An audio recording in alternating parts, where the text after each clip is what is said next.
Good afternoon, everybody. My name is Eric Giltner, and I'm with the Small Business Administration. And I want to thank everybody for coming along. I've been asked to help facilitate this by the East Grand Forks Chamber of Commerce, so I really appreciate them putting this together. Today, we're going to talk about the resources available for businesses in the state of North Dakota. And so this is the fifth and last of our COVID business response resources webinar series. There are other ones that have been done and they are available as recordings. We have done one for Minnesota on finances and business resources. We did one on how to work effectively at home.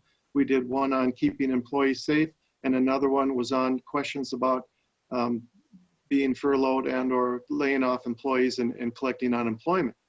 So those are all on the recordings. I would like to thank our sponsors for this group.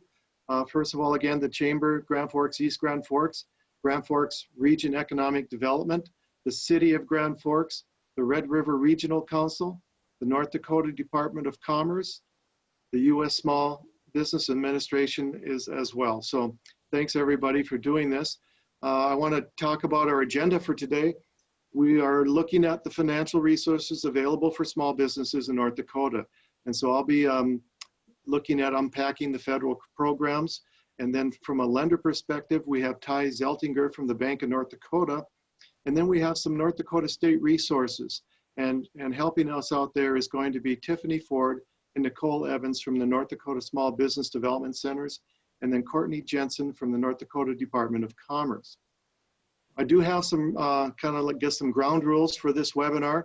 Your phone will be muted during the presentation. And so we will not be taking questions verbally from our participants, but we will be using the chat button to submit questions.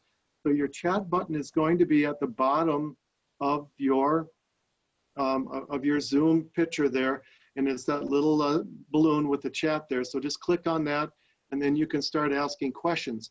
Ask if you have a general question, just leave it general. If you want to ask a specific panelist a question, give us their name, and you should be able to see their names under their pictures there.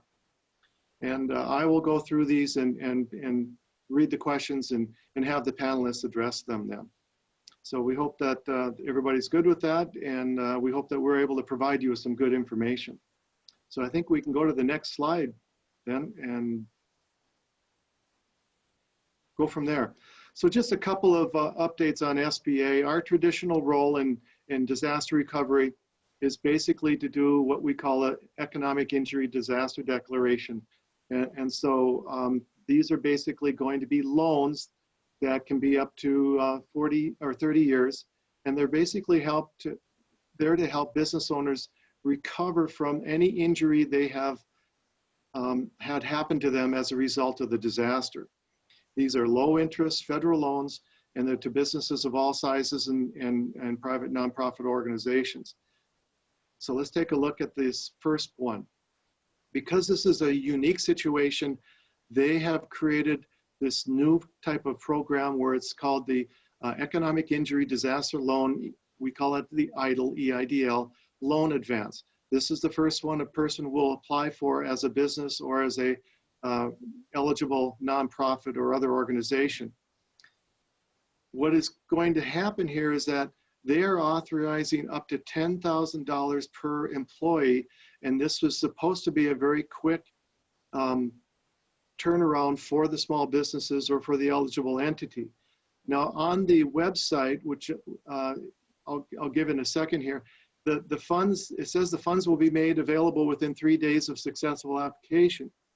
It still says that, but right now, SBA disaster has not, well, I guess they gave out a couple of today or late yesterday, but they have not been following this 3 days. So keep that in mind. The money is there. As of Monday morning this week, they had not disseminated any of the funds. Once you get this money, and once they get through this first phase and you have your advance money, SBA is going to contact you and say, okay, would you like further assistance in the form of a traditional economic injury disaster loan? And this would be working capital loans of up to $2 million. It would provide economic support, to offset, as I said, the temporary loss of revenue due to the coronavirus pandemic. These terms are 3.75% for up to 30 years, and the SBA will contact you after the loan advance disbursement. Now, the loan advance, the amount that you qualify for the loan advance is probably going to be, it is going to be forgiven.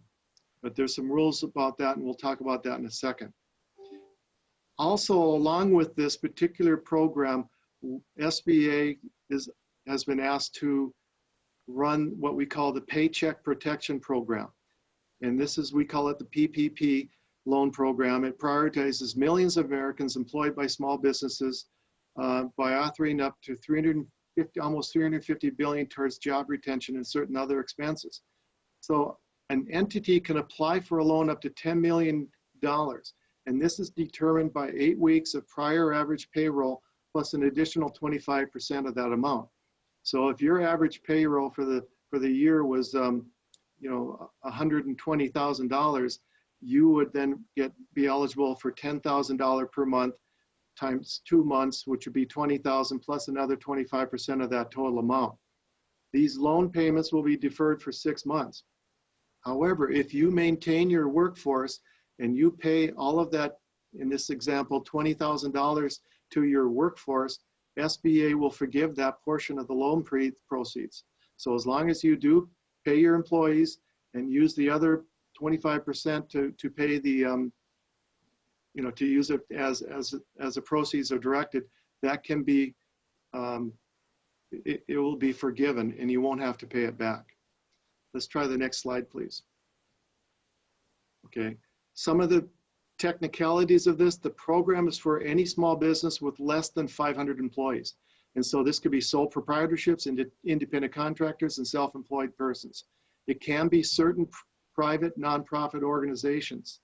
Not all 501 type organizations will qualify, particularly those that are owned by a city or some type of a municipal organization. Businesses in certain industries may have more than 500 employees if they meet the SBA size standards. If you want to, we can go to a couple of things. First of all, I am going to show, if you have a question about the economic injury, you can go ahead and go call that number. And I'm going to add one more thing. This website, sba.gov PPP, is a website where you can go and learn about some of these things, such as the SBA size standards, or if your organization is eligible. There's another twist to this. Normally, we would say if a business has 5 different locations, we're going to roll them all up into one, so that we're going to see if you're a small business according to that. But if you are a hotel or a restaurant, we will let you apply for each of those entities under its own address. And so that we will keep those employees at each one of those. We'll try to get them with a paycheck. Next slide, please. So how do we do this? You can apply through any existing SBA 7A lender. Okay, this could be a federally insured credit union, or it could be a farm credit system institution that is participating. You can see the logos there in the bottom to help you identify when you go to the lender. We are doing everything we can to get lenders signed up, and we're there. So I must have an error on the slide. It is $1,000 per employee up to $10,000 for the economic injury program. Our lenders began processing loan applications on April 3rd. There is still funds available from what we learned today. And we have heard yesterday that there is an intention to ask Congress for $250 billion more for this program.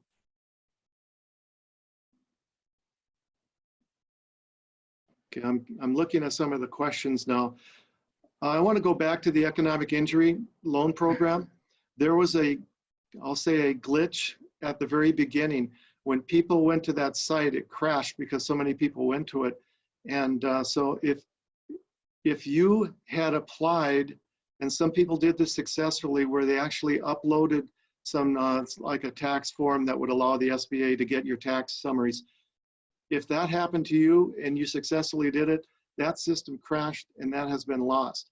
If you went to the SBA portal, the new one, and you applied only online, you didn't upload anything, then you were okay, as long as you got some kind of indication back from SBA that says, we got your application and we want you to sit tight. And it has been a while since anybody has heard from them. So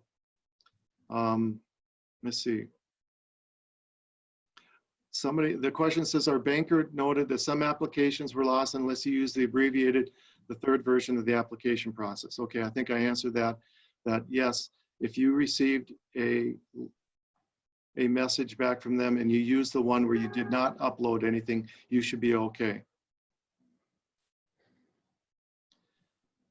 The understanding is that PPP was for sole proprietors or self-employed wasn't open until April 10th. Is it actually open now? Well, I've asked that question if they're waiting until then, but I've never had that clarified. So if somebody has better information than I do, and I tell you, we've been asking that question, I've been just recommending that they at least apply and for lenders to go ahead and try to submit them. Yeah, a person said, I received the confirmation number, but no response back. So the confirmation number is the response.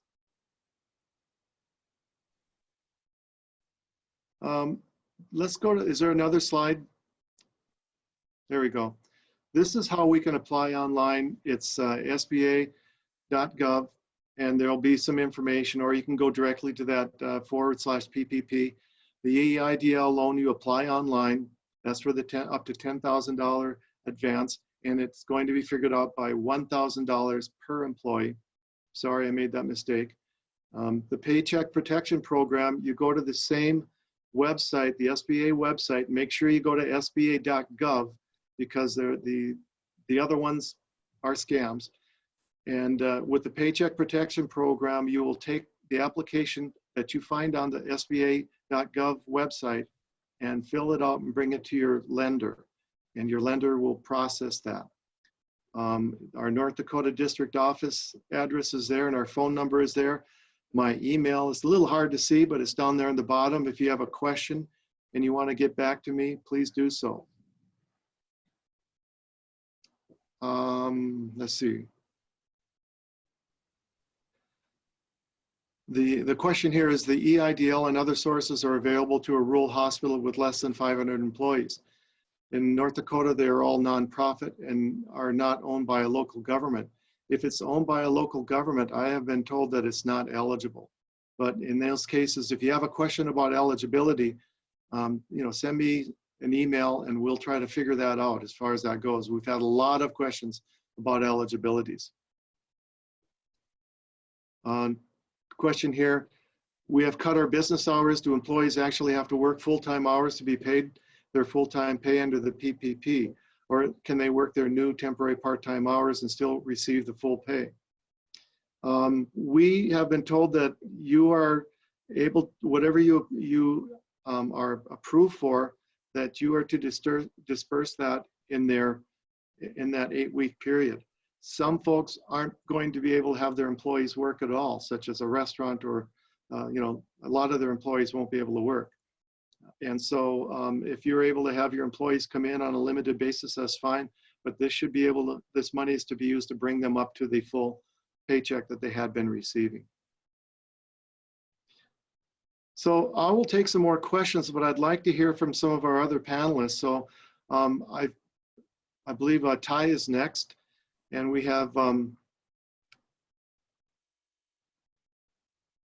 go to the next slide so I can introduce Ty. Ty Zettlinger is with the Bank of North Dakota, and he is a business banker representing the Bank of North Dakota, but he has experience as a private lender, and he's going to give us an overview of what's happening with the Bank of North Dakota and their programs for North Dakotans. All right, thanks, Eric. While we don't lend directly to businesses, we work with pretty much almost every financial institution within the state. The advice that I would give is have communications with your lender. From what we have seen, the lenders are more than willing to do any sort of extension, interest only, full payment deferrals for a number of months. So have the conversations with your lenders and start there. Make sure when you are visiting with your lender or going in to see the lender that you have all of the necessary financial information with, so they're able to process whatever you're looking for in a quick and timely manner. As far as Bank of North Dakota, on our side, what we're doing, we're kind of taking a wait and see approach. We don't want to get in the way of what's happening with SBA and cause any sort of confusion. We have been having lots of meetings talking about how we can help if there is some areas that aren't quite being met. If we can come in and help out and provide some short-term funding and things like that. So it's a changing every single day. Meetings we're talking about different things. Things change as SBA rolls out there. So all I can suggest is stay in tune with what we're doing.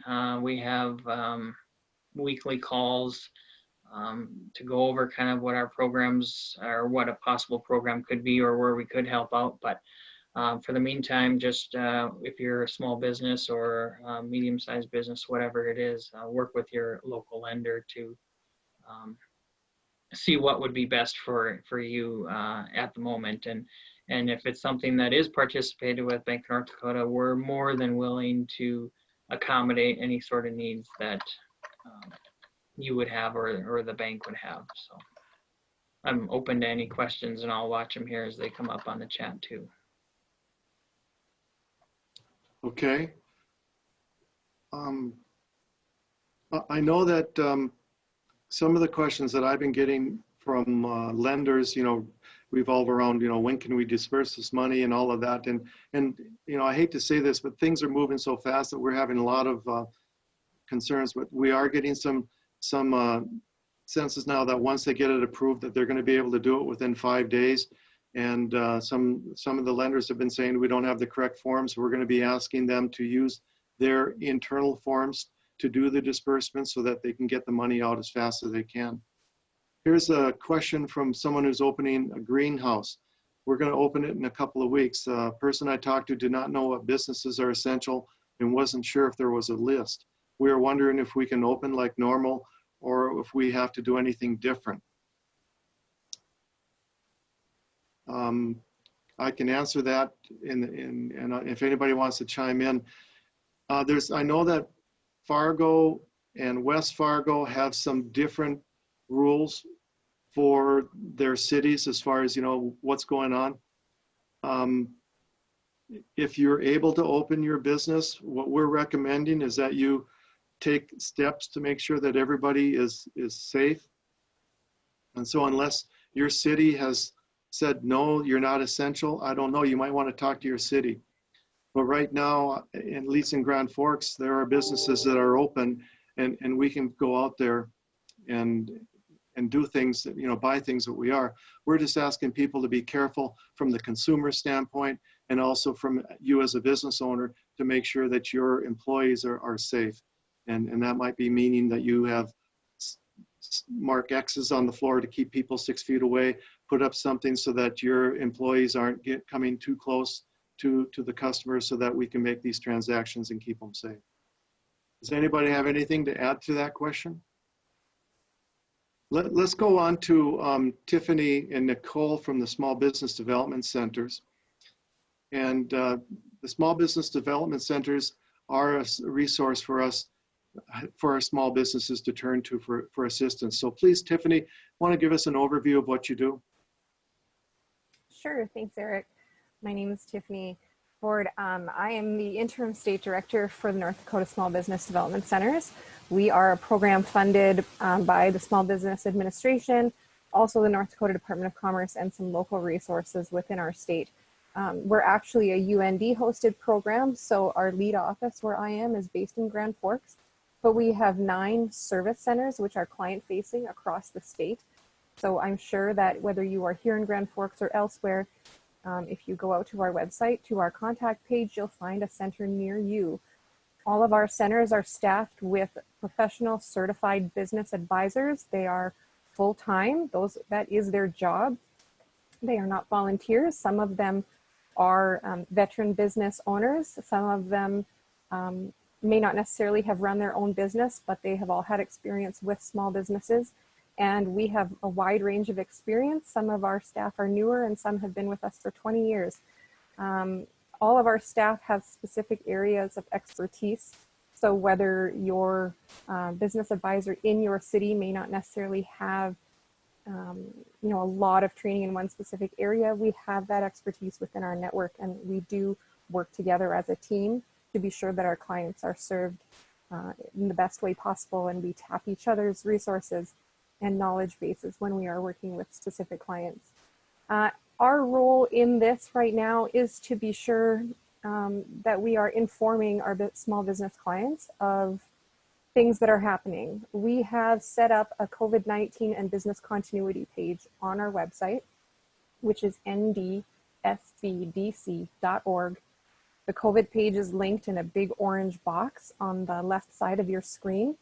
So you can click on that and find a lot of resources, as many other websites are offering right now also when it comes to the situation. However, we are very, very cautious with the information we are sharing with our small business partners and clients, because we do want to make sure that you are receiving factual information that has been vetted for accuracy. So we do have a good site. There is a lot of information there in regards to other ways that your business may be impacted. We are not focusing right now on recovery. We know that's not where a lot of our small businesses are, but that will be coming very soon. So we will be kind of revamping the page, removing some information that may no longer be relevant, because we're now 3 weeks into this, 4 weeks almost. And we'll be shifting gears to be sure to share information that you might start to be interested in very soon regarding how to rebuild or how to pivot your business model, or other types of information. But if you have questions, I would direct you to reaching out to one of our client-facing service centers. And Nicole is actually our Grand Forks Center Director. So she would be client-facing when it comes to anybody who is here within the Grand Forks community or the 4 counties in northeastern North Dakota. So I'm going to pass it off to her. Hi, thanks, Tiffany. I'm Nicole Evans. I am the Grand Forks Center Director. My main focus areas are Walsh, Nelson, Pembina, and Grand Forks counties. As Tiffany said, we do have 9 service centers across the state of North Dakota. So whether you are here or somewhere else, one of the people in our offices can help you and assist you. A lot of what I'm doing right at this moment is, as she said, we do advise a lot of small business clients, and we are resource partners of the Commerce Department. And also SBA. So a lot of the information, if you are seeing something that is not directly from the SBA or Commerce Department or on one of our websites, what we help do is field some of those questions to clarify, because as we know, information is changing all the time, every day, the way some of the processes are. And so when you reach out to us, we help get some clarity on those questions, reach out to our resource partners and also our resource programs to find out some of the funding that is available, that if you don't qualify for something, what can we do? Or if we've read something about other programs that might be available. Everyone has a different situation and scenario. So we do our best to try to assist you along the way with what is available. A lot of the disaster loan process is a really nice seamless process now for applying for. In the Paycheck protection program, there's quite a bit of questions coming in for that. So feel free to reach out to us to help you assist with those questions, but also get the clarity that you need to make a decision and make sure that it's coming from a good source. As Tiffany said, we kind of clamp down on our information a little bit just to make sure that what we're giving back to you, what we're receiving in, what we're giving back is true to what you need to do. Thanks, Nicole. One of the things I kind of want to clear up here is that we are talking to the North Dakota Small Business Development Centers. If you are a Minnesota resident and have a Minnesota business, there is also a sister organization in the state of Minnesota that is an SBDC, and they are available to help you. Because the SBDCs are funded through SBA and their respective states, Nicole can't really help somebody from War Road or Crookston or something like that, and you would have to go to your state SBDC person. And if anybody needs that information, they can, I'll put my email up there again. They can just contact me, or they can simply go to sba.gov and look up resource partners and type in your location, and you'll get that information. There is a question that asked about the EIDL loan that said, do you pay the same employees? What if some relocated? Can you pay their replacements instead?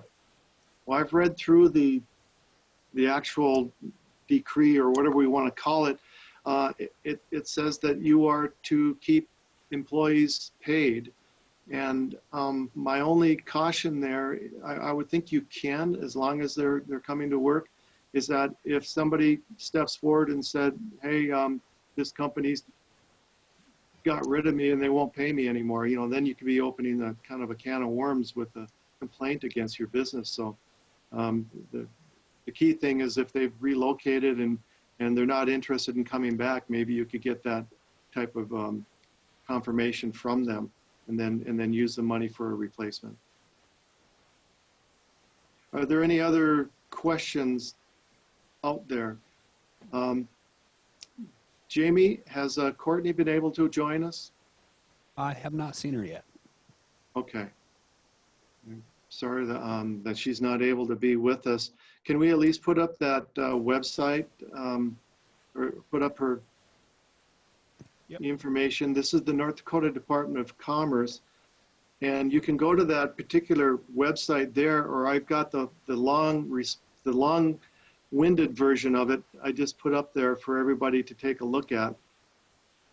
The Department of Commerce does have some programs and some information sources for businesses, and it would be a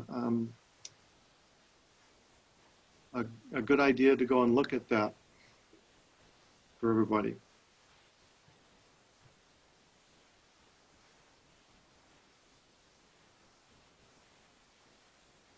I'm going to go to some of the language as to, I believe it's page 7. Just some of the eligibility for these loans. It's 500 or fewer employees, and then it can be a tax-exempt organization described in 501c3, a tax-exempt veterans organization, 501c19, or a tribal business concern, 31B2C of the Small Business Act. Okay, and one of the things with the PPP loans is that the lenders are going to have to verify that you were an ongoing operation as of February 15th. If your business was going downhill because of some other reasons totally unrelated to the COVID-19 pandemic, you might not be eligible because your business was not a going concern or a viable business at that time. And one of the questions I had for Nicole, basically I'm going to mention something and then have her respond to it. I've had some business owners that just started up in January, and so they don't have a year or 2 or 3 years of information to show for them. And so what they need to do is what they should have had is they should have had some type of financial projections that did show what their costs were going to be for employees in that. So Nicole, can you tell us, those are the types of things that you can help people with as far as their forecasting for their revenues and their costs and things like that, right? Oh, correct. So one of the things that we do is what's called a Performa, but we can take in some of your historicals and then how you have been doing in prior years to how you are doing this year. I was just doing a projection this morning showing quite a bit of a difference between what cash was last year incoming and what it is this year. So you could tell there was a significant difference in it. And then moving forward, due to COVID, what have we been seeing, what have we been experiencing, and what can we do? So a lot of that, yes, I can help on the kind of the cash flow, take some information and stuff and put it in and see how it rolls through to see really where you're sitting and where you're going to potentially be. And so that's, a discussion that we would have for sure. Okay, thank you. A couple of questions here. The PPP has a 25% add-on.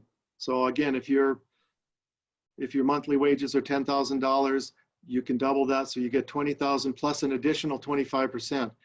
That is specifically stated in the act here as to be paid for rent, interest on mortgage, or utilities such as phone, electric, and internet. There is a phrase in there that says or other expenses as approved under the 7A use of proceeds.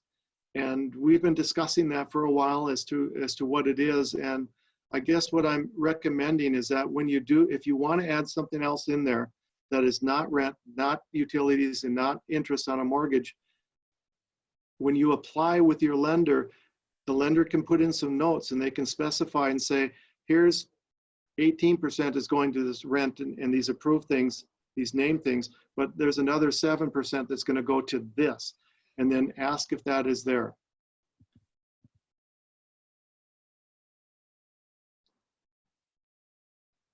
Okay, back to the EIDL advance. At first, they said up to $10,000, and I'm sorry, I made a mistake in that earlier slide. It is, right now, we've been told that it's $1,000 per employee up to $10,000.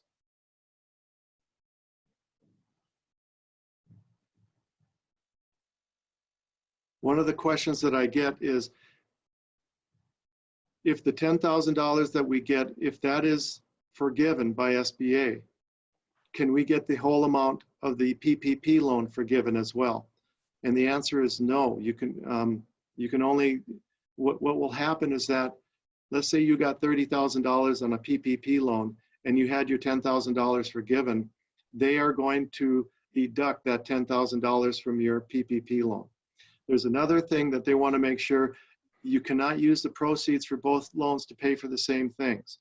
So the EIDL loan needs to be something that is different than paying somebody's wages or paying rent. And so you need to be very careful with that, because the law says that you cannot use it to pay the same thing.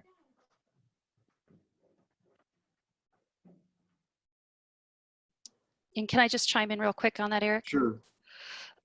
Just also to be clear, I know there was a lot of mention or discussion going around that you would receive that up to that $10,000 within 2 to 3 days. You know, just to clarify, that it is 3 to 5 business days potentially after approval. So it can still take 2 to 3 weeks. When you apply online, you will get an application number. An SBA loan officer will reach out to you, and you will go from there. It's a completely different process than what we were used to seeing. And so I just want to be clear that, because I know some people have read that it's 2 to 3 days, 3 to 5 days upon submitting, but it's upon approval. Yeah, and if there's any concern that you feel that maybe, you know, did they really get my application, because there was some, again, as I said earlier, on some issues with the very first application portal we had, we can go back to that. I put that number up earlier on the screen as far as calling, or you can send the information to the disaster customer service. That's all one word, at sba.gov, and inquire about your loan status. Or if you want to send me an email, it's down in the middle bottom there, eric.giltner@sba.gov, and we can try to get that. And I want to also say that not everybody is going to get $10,000. This is not going to happen that way. And so if you're a sole proprietor, that's going to be basically it for you. Excuse me. If you are a sole proprietor with 10 employees, then you would be eligible to get up to $10,000.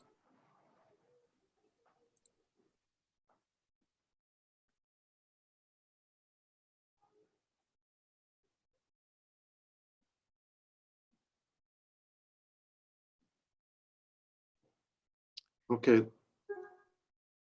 There's a question in the chat box. Did you want to take that, Nicole? Can you see it? I'm reading through it right now. Most people's rent is way more than the 25%. My business has already been completely closed for a month already and will more than likely be closed for about 2 more months. How do you get other months of rent covered by the EIDL loan? Okay. This we have to be very careful. Let's say your rent was $1,000 and that was exactly 25%, and you paid it for that. And then you got the EIDL advance and you said that I paid my $1,000 rent. Okay, that's the same dollars, different dollars going for the same thing. If your rent was $10,000 and you got 3 from one program and 1 from another, that's okay. So you can apply for additional money through the EIDL program. They just don't want the same dollars doing the same things. And I know it sounds like it's a little twisted there, but we just want to be careful, okay? And what happens is that when you go back to your lender and you want to be forgiven, you're going to have to show some very, you're going to have to show numbers that show this is where the dollars were spent and how they were broken out. And so it's, again, if your rent is only $1,000 and you said that you paid them from both pots of money, that's not going to fly. And again, as we see, the SBA, after the advance is dispersed, they are going to come back to you and say, do you need some more funds for operating capital to get you through, and then you will have a chance to sit down and write out a plan and request more money. For hair salons, which program should I apply for? Unemployment, PPP, or the other loan program? It is a little bit confusing because a hair salon, which is if you are a sole proprietor and you're renting a booth, that you qualify. You also qualify to, for the first time I've ever heard of, as a sole proprietor, to apply for unemployment. And I guess you just have to sit down and read up on the literature to see which one is the best and going to be the most supportive for you. So I'm thinking that if you are a hair salon, that for the long term, in order to get through this, you might be looking at the economic injury disaster loan, because that's going to be a long-term loan at a low percent that'll get you through the next couple of months and even further down the line. Any comments from our panelists? I feel for you, it is all very complicated, and it's very easy to mesh the two together. The best way that I can project is the EIDL disaster loan. If you've suffered a big loss of revenue, you've got a lot of payroll, rent, utilities, things like that, remember that the EIDL is a disaster loan. It is a loan. It's not a forgivable type of thing. The Paycheck Protection Program, just remember, it's very employee driven. It's to get those part-time and full-time employees back. And if your 25% of your rent, your utilities and things are much lower, just look at what each program has. I know some are like, well, I don't want to do, I don't want to pay for a loan. There are many that have a very heavy payroll versus their rent and their utilities that make good candidates for the Paycheck Protection Program. There are some that don't have as high a payroll, but have a lot of the debt side that they need to be able to afford to pay for. And that's usually the EIDL. Do remember, if you apply for the EIDL and you have a good discussion with your lender and they have you apply for that Paycheck Protection Program, you can decline one of them. You are not, we do not make you, SBA does not make you take that loan out. So just remember that sometimes if you're not really sure on the scenarios to apply, have that conversation with the SBA loan officer. We want you to be able to make the distinction of what's really best for you and your business and financially how you will be able to move forward without feeling like you've gone way farther in debt than we want you to be. So just kind of take and guide those, across. And like Tiffany said, we do have online on the sbdc.org, there is a comparison sheet that kind of nails down some of the big differences between your your SBA EIDL loan and your Paycheck protection program. And so that might help you as well. And the SBDC business advisors within your region, they don't just have the SBA options for you, they will have other financial assistance options. So whether the 3P program doesn't fit, whether you don't qualify for an EIDL, there are other sources of assistance that you might be able to qualify for. There are microloans and bridge loans. There are non-traditional sources of financing. There are certified development corporations that often have a pool of dollars that might be short-term for specific needs of a business. And so if you're finding that an SBA program, you know, maybe you don't fit or you don't qualify or you don't have a lender who is approved and you can't find one, check with your SBDC office and they can work with you to find some source of financing that might fit better if that's where the situation leads you. Thank you, Tiffany. Tyson, as a former commercial lender, can you tell us how important it is for the lender's customers to have good information and to be well organized?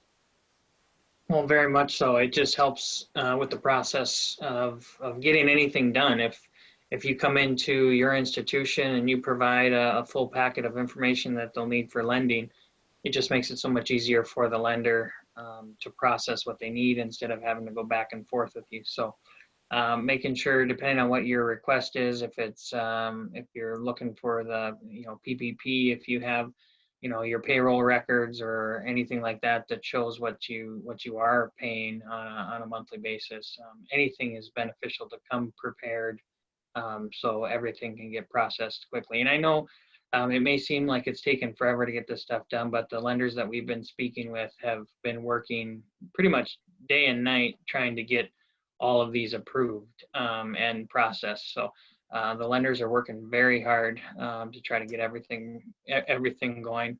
And yeah, just come prepared and be ready to, I guess, get anything that they're asking for. Have it ready when you come. Question here is that, has there been any talk about using the North Dakota Legacy Fund to provide low interest loans to North Dakota businesses? I have not heard anything about what they're going to do with that. Has any of the panelists heard anything? I have not heard specifically about a source of funding coming from the state level. I know that Commerce is looking at all the options at this point. If there is anything possible to be done in terms of more of a local funding source for some assistance, what I'm hearing at this point is that it's going to take a change in statute because typically the state departments do not offer any kind of financial assistance. So I haven't heard anything, I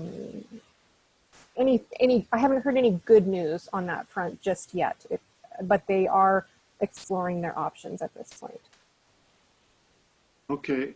Also, I kind of want to touch base on, I communicated with a sole proprietor today that said that he had been to 4 lenders and they all turned him down to apply for a PPP loan. I know some lenders are choosing not to do it. Some are trying to do their own customers first. I'm not sure, what his banking relationship had been before, and I didn't get a chance to ask him about that, but I just encouraged them to keep trying around, look around for a lender, and I guess I would encourage that for anybody. It's just, our bankers, I've talked to one that, in fact, I got a communication from a banker at 3 a.m. Saturday morning that he was asking questions about the programs. And so they're working overtime and they're trying to get things done. And there is the concern that there's only so much money out there. And so everybody's sort of in a slow panic. And we're just asking people to be calm. If your lender isn't interested in working with you, go out and find some lenders. Before all this happened, I once had a client, he went to 12 banks and was told no at every bank. And the 13th bank he went to said, yeah, we'll do the loan with you. So you just have to be patient and keep trying. There should be somebody out there that's willing to work with you. I can't help it if they find out that you have no records, you have no, no really solid means of proving your claims and everything else, then that's going to be trouble. I know I've talked to some people that have had type S corporations where they basically have paid themselves a very, very small salary, but taking dollars through with withdrawals and dividends. And, you know, we're looking at least I was told that we're only looking at the salaries. So they've been avoiding paying unemployment taxes, but now they need something from this other program, and, you know, they can't have it both ways, I guess. Any other questions or comments that we have coming through?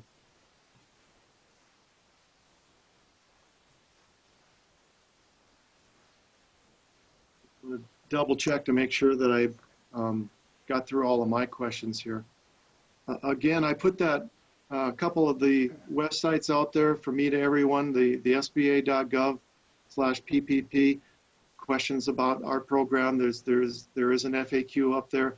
And then Tiffany has mentioned the ndSBDC.org page that they have as well.